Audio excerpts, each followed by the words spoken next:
Hello guys, so kakainin na natin tong pineapple cake. So, wala yung mga employer ko kaya medyo malakas yung boses natin.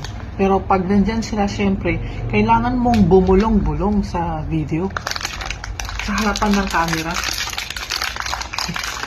Ayun. Pag naubos na to, bibili na ako ng biscuit. Kasi nga, sabi ninyo diba?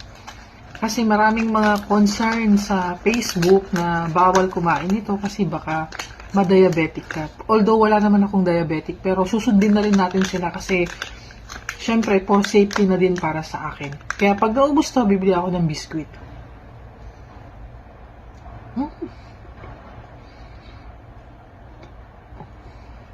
Ang sarap!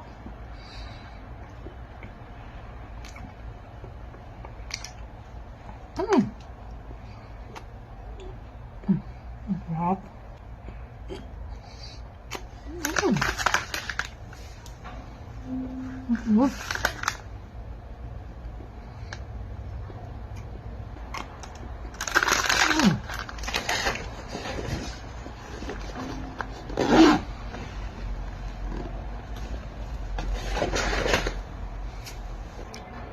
Alam nyo ba, parang nagsisi ako na nagpa-cleaning ako ng ngipin dito. Kasi kada kain ko, lagi na lang may dumidikit sa ipin ko. Hindi ka pwedeng hindi mag-toothbrush kasi dumidikit siya sa ipin. Samantalang nung nagpa-cleaning ako sa Pilipinas, kahit anong kain ko, walang dumidikit sa ipin ko. Pero ngayon, napansin ko lang talaga, mula nung nagpa-cleaning ako, 3 times a day ako nagtutoothbrush. Minsan, grabe, pagkakain ka, kailangan mag-toothbrush ka. Kagaya ngayon, kumakain ako, mag-toothbrush ako kasi parang feeling ko napakadami na namang tinapay sa aking ngipin. Mula lang ito nung nagpa-cleaning ako dito. Dati, kain ako ng kain. Nung hindi pa ako nagpa-cleaning, walang dumidikit sa ipin ko. Safe na safe. Pero ngayon, di ka pwedeng ngumiti Pag kumain ka, di ka pwedeng ngumiti kasi meron ng dumi yung ngipin mo. Nakakahiya na.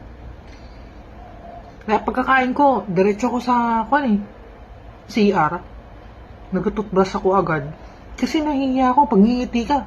May Diyos ko naman, ang dumi na ng ipin, di ba? Dati-dati talaga nung nasa Pilipinas naman ako, hindi naman ganoon.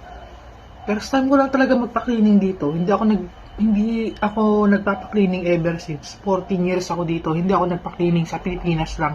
Puro toothbrush lang ako. 2 beses lang ako mag-toothbrush umaga at gabi. Pero ngayon, 3 times o 4 times. Kada kain ko. Kaya pag magde-day off ka, tapos kakain ka, di ka pwedeng walang dalang toothbrush sa Colgate kasi nakakahiya. Dumidikit yung pagkain dito sa ngipin. Yun ang problema ko ngayon.